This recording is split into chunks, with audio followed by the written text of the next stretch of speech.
My husband secretly sold my jewelry collection while I was visiting my family. When I returned home, he told me with a smug expression, "I made a major business move while you were away." I asked, "What investment?" "I sold your jewels, every piece of it.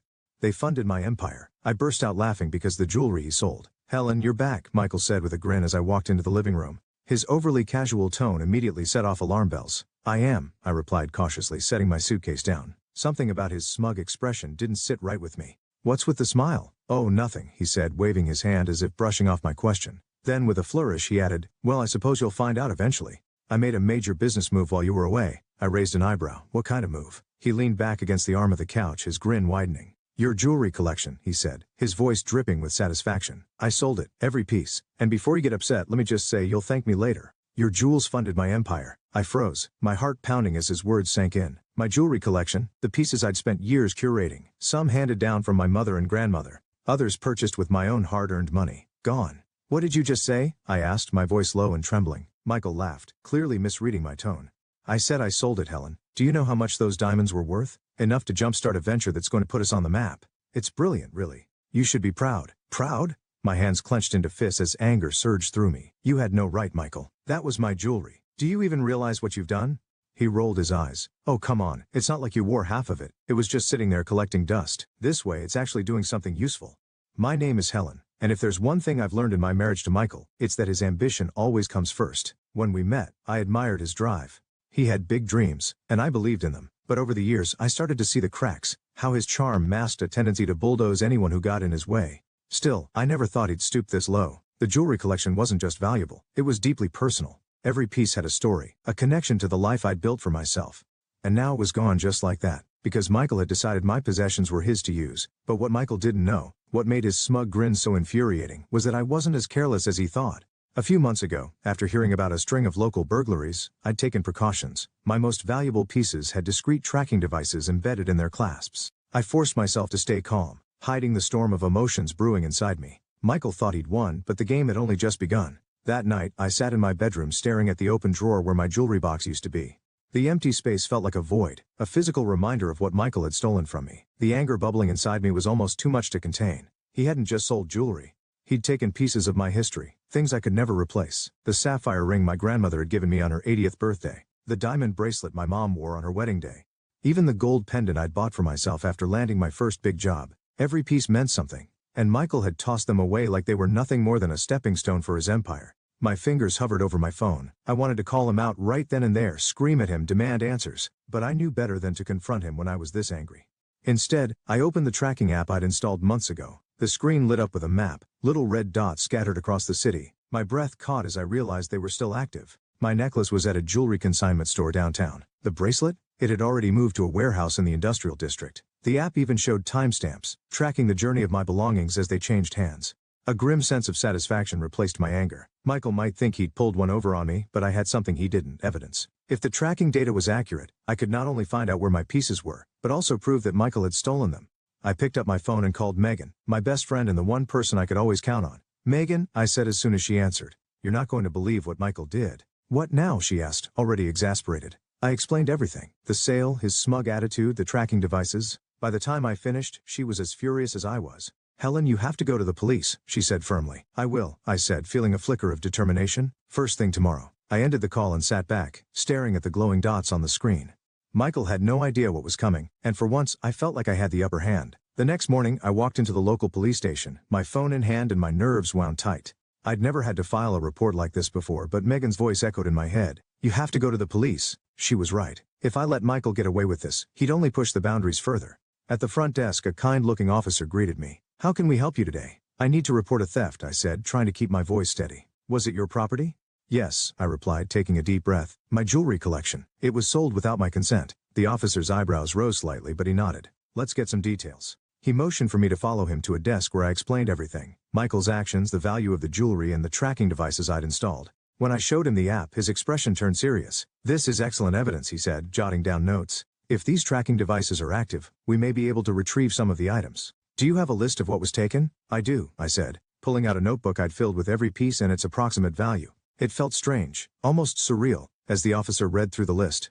The sapphire ring, the diamond bracelet, the gold pendant, they were more than just numbers on a page. They were pieces of my life, and now they were scattered across the city because of Michael's greed. The officer, whose name tag read Detective Carter, looked up from his notes. We'll start by verifying the locations of the tracking signals. If the items are where you say they are, this could be a straightforward recovery. However, since your husband sold them without your consent, this also constitutes fraud. Are you prepared to pursue charges? I hesitated, the weight of his question pressing down on me.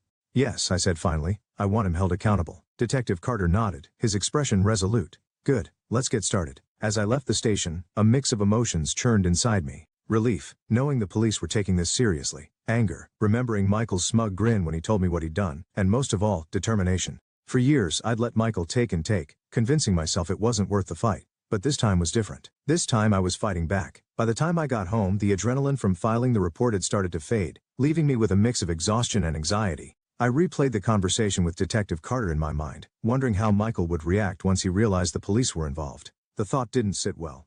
Michael had always been good at spinning situations to his advantage, turning himself into the victim no matter how egregious his actions were. I'd seen it before. How he could charm his way out of responsibility with a smile and a clever excuse. But this time, he didn't know I was one step ahead. That evening, Megan came over, a bottle of wine in hand. Okay, she said, settling onto my couch. Tell me everything. How did it go at the station? I filled her in from the evidence I'd shown Detective Carter to his plan to track down the pieces. She listened intently, her expression a mix of outrage and admiration. You're handling this better than I would, she said when I finished. If it were me, I'd probably be at his office flipping desks right now.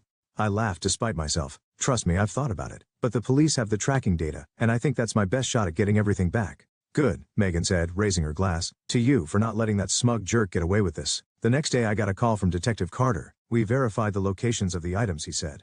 2 are at a consignment store downtown, and another is in a warehouse. We've secured cooperation from the store owners and are moving forward with retrieval. I'll keep you updated as we progress. The relief was immediate.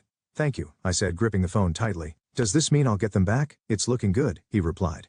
But the investigation is still ongoing. We've also flagged your husband's financial activities. I don't want to alarm you, but there may be more going on than just the jewelry sale. My stomach dropped. What do you mean? There are some unusual transactions linked to his business accounts, Detective Carter explained. We'll need to look into it further, but this could be bigger than we initially thought. As I hung up the phone, my mind raced. Michael hadn't just betrayed me. He might have been hiding an entirely different side of himself. The idea that Michael's betrayal could run even deeper haunted me for the rest of the day. I paced the kitchen, replaying Detective Carter's words. This could be bigger than we initially thought. What else had Michael been hiding from me? Later that evening, I decided to confront him. If there was more to this than the jewelry sale, I needed to know. When he walked through the door, his smug grin irritated me more than usual. He tossed his keys on the counter and said, "Busy day. What's for dinner?" I didn't even try to hide my anger. "Michael," I said, crossing my arms. "We need to talk. Now." His grin faltered, replaced by a wary expression. "What's wrong? What's wrong?" I repeated, my voice sharp. "You stole my jewelry to fund your so-called empire, and now the police are investigating you." The color drained from his face, but he quickly tried to recover.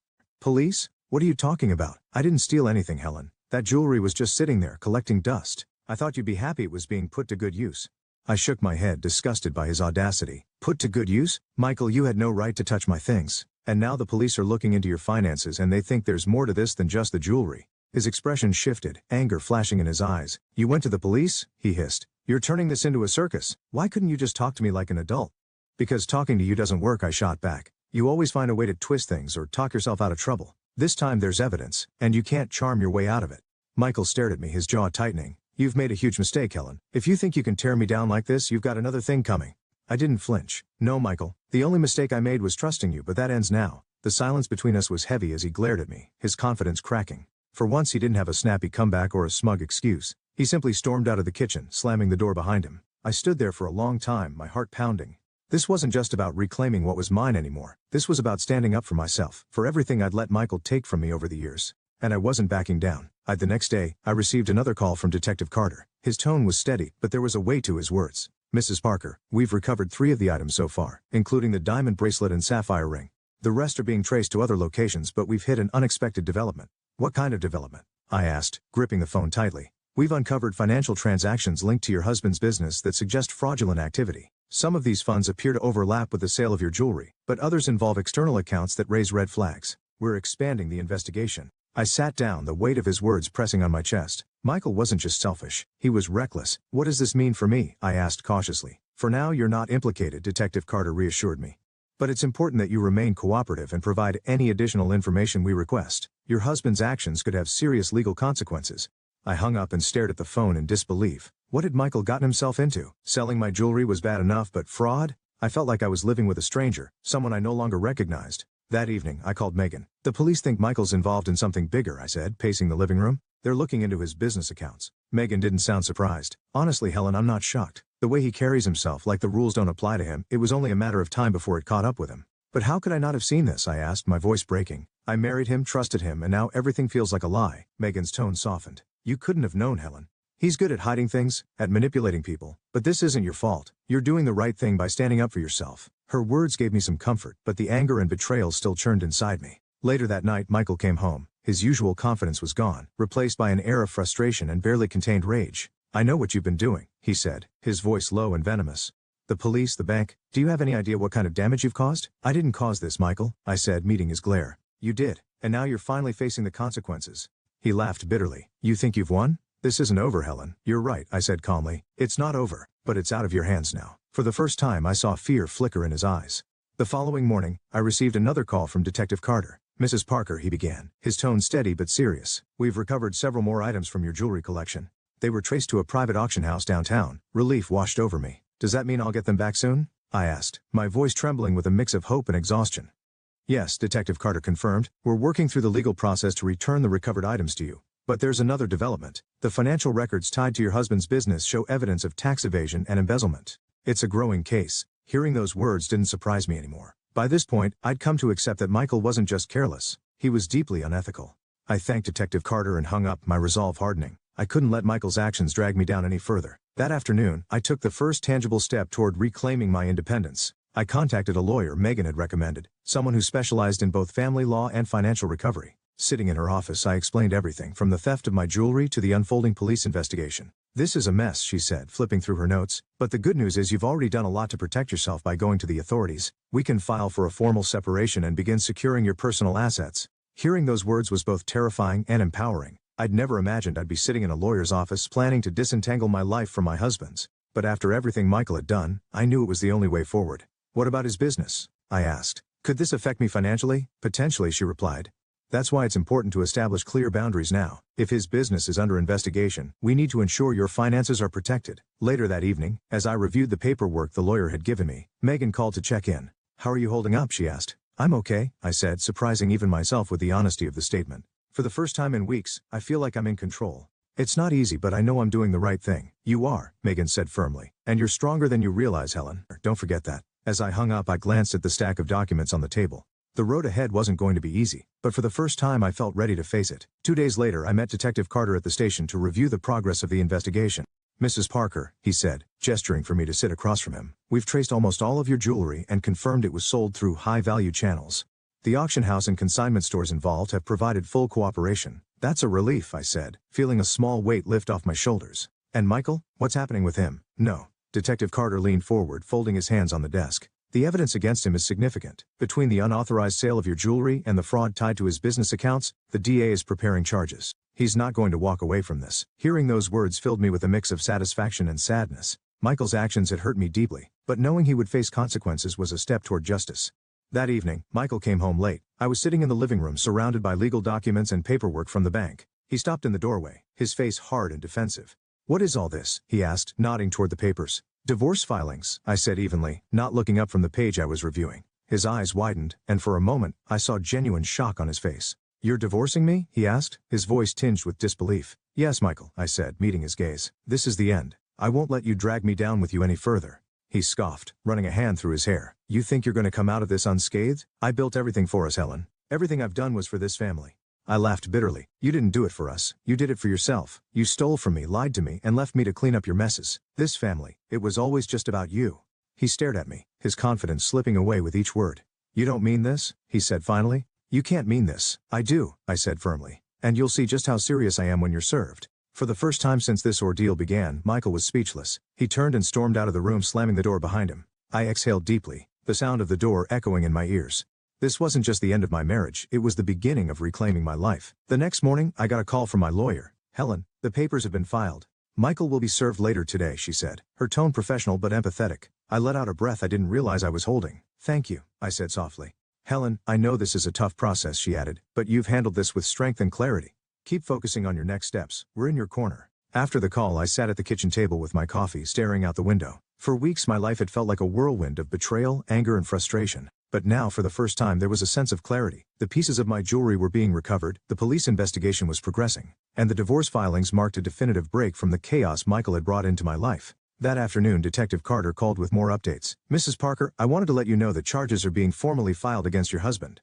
Between the unauthorized sale of your property and the financial fraud linked to his business accounts, he's facing multiple counts." I felt a wave of relief wash over me. "Does this mean I'll be able to recover everything he sold?" "It's likely," Detective Carter replied. "The evidence is strong, and the cooperating parties have agreed to release the items back to you as soon as the case progresses. But more importantly, the justice system is holding him accountable." "Thank you," I said, my voice steady. When I hung up, I realized something profound. I wasn't angry anymore. I wasn't consumed by the betrayal or the need to make Michael pay. I was simply ready to move on. That evening I met Megan for dinner. She raised her glass with a grin.